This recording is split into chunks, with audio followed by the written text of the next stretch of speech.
This Good Morning Northwest morning sprint is brought to you by Bill's Heating and Air Conditioning.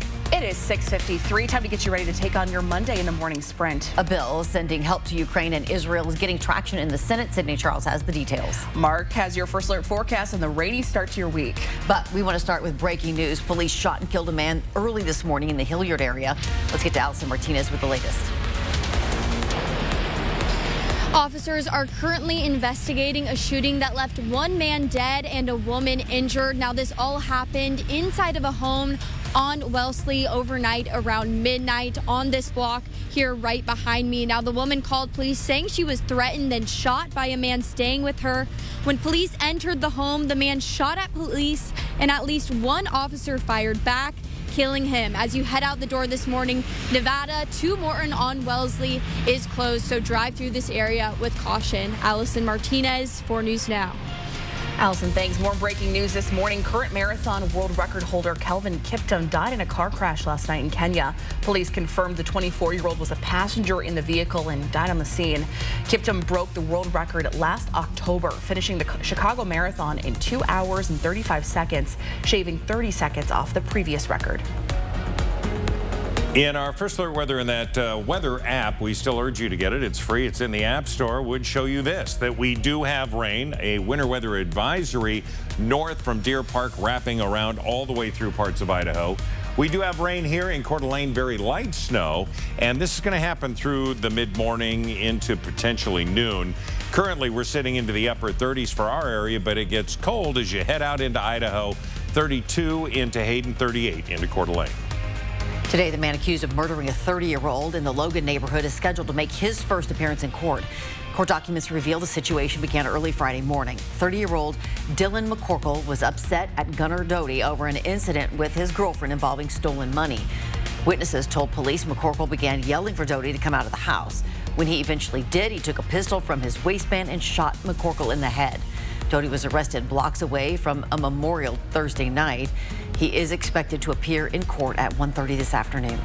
A woman opened fire Sunday at a celebrity pastor Joel Osteen's mega church in Houston. This video taken from inside of the church packed with people as chaos unfolded.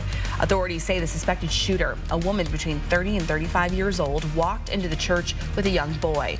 Police say 2 off-duty police officers working at the church shot and killed the shooter. The boy, believed to be 5 years old, is critically injured. Another person, a 57-year-old man, was shot in the leg. Police did not release the shooter's name or a potential motive. We now know more about why a Spirit Lake police officer shot and killed a 67-year-old woman during a welfare check in November. We've also learned that officer won't face any charges in the shooting. A report filed Friday with the Kootenai County Prosecutor's Office says Officer James Windrum fired at S.A. Floyd 15 times while she was lying in her bed when she fired a gun at him and the police chief. For the full story on this investigation's findings, find this story on KXLY.com. A Senate plan for Israel and Ukraine is moving forward following a vote just last night. An earlier version with funding included for border security couldn't get enough support. Now, backers are trying again with just foreign aid. The billion-dollar foreign aid package would provide national security assistance for Ukraine and Israel, along with humanitarian help for people living in Gaza. Now, debate over the bill comes as Israel plans a ground offensive in Rafah, where more than 1 million people have taken refuge. Israel's prime minister is promising to evacuate people from the area, but advocates say they have no place left to go. This morning, former President Donald Trump is drawing fierce backlash from Democrats and some Republicans for suggesting that if he were elected again, the U.S. would not protect NATO countries that aren't spending enough on defense. Trump declaring that he would even urge Russia to attack an American ally.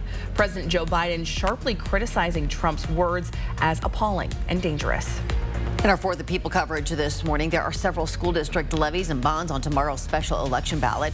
Local leaders are trying to get as many voters to come out as possible. Registered voters can expect to see an influx of texts, calls, and social media posts encouraging voting as part of a final push to get as many people as possible to cast those votes. A reminder, your ballot must be in the mail postmarked Tuesday or in a drop box by 8 o'clock Tuesday night for it to be counted. Well, coming up next on Good Morning America, the epic Super Bowl. The Chiefs are now back-to-back champions. The reaction from the game, plus Mecole Hardman, who scored that game-winning touchdown of the Super Bowl, joins ABC Live. We got a final check of weather right after this with Mark.